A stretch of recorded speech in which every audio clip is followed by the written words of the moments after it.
అనంతపురం రూరల్లోని ఓ private ఆసుపత్రి వద్ద patient బంధువులు ఆందోళన దిగారు. తమ బంధువు పార్వతి మృతిపై అనుమానాలు ఉన్నాయని ఆరోపించారు. మెరుగైన వైద్యం కోసం ప్రైవేట్ ఆసుపత్రిలో జాయిన్ చేస్తే మెడిసిన్, ఐసీయూ పేరుతో తమ వద్ద 2 లక్షలు వసూలు చేశారని ఆరోపించారు. ఆపై బిల్లు భరించే శక్తి లేదని చెప్పడంతో అక్కడి వైద్యులు వెంటిలేటర్పై తీసుకువెళ్లాలని సూచించారని చెప్పారు. కానీ పెండింగ్ బిల్లు చెల్లించాకే తీసుకువెళ్లాలని కండిషన్ పెట్టారని చెప్పుకొచ్చారు. అనుమానం వచ్చి చూడగా పార్వతికే అప్పటికే నాడి పనిచేయడం లేదని బంధువులు తెలిపారు. ఇదేంటని వైద్యులు నిలదీస్తే అంతలోనే పోలీసులను పిలిపించి తమను బెదిరించారని బాధితులు వాపోయారు. తమకు న్యాయం చేసే వరకు ఇక్కడి నుంచి కదిలేది లేదని భీష్మించు కూర్చున్నారు.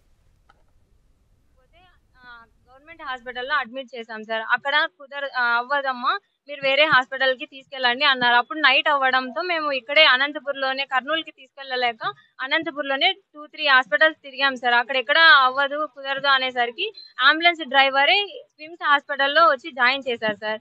స్విమ్స్ హాస్పిటల్లో జాయిన్ చేశారు. మా అత్తగారి పేరు పార్వతి సార్. స్విమ్స్ హాస్పిటల్లో జాయిన్ చేయగానే ఇక్కడ అన్ని మేము చూసుకుంటాము, మేమంతా చూసుకుంటాము, మేము మీ అత్తగారిని బాగా క్షేమంగా బయటికి తీసుకొస్తాము అని చెప్పి మాతో ప్రతి ఒక్కదానికి ఫార్మసీకి ఇంత అమౌంట్ అవుతుంది అని చెప్పి దగ్గర 1 డేలోనే 2 lakhs వరకు బిల్ అయింది సార్ మాకంతా. అయినా కూడా మేము ఇచ్చిన ఫార్మసీలో నుంచి తెచ్చిన మెడిసిన్ మా అత్తగారికి ఇప్పుడు ఏ హాస్పిటల్లో అయినా ఒక గ్లూకోజ్ అయినా మన ముందు వేస్తారు కదా సార్. మేము లోపలికి వెళ్ళగానే ఫార్మసీ మెడిసిన్ తీసుకొని మేము లోపలికి వెళ్ళగానే మీరు బయటికి వెళ్ళండి అంటున్నారు సార్.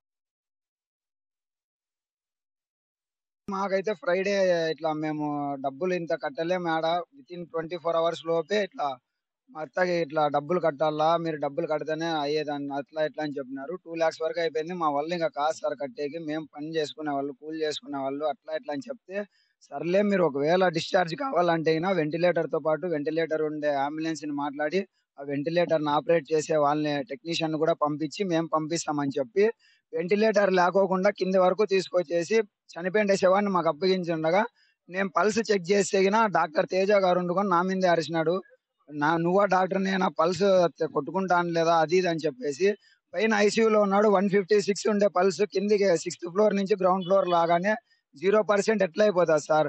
వీళ్ళే ఏమో చేసేసినారు సార్ మా తమ్ముని.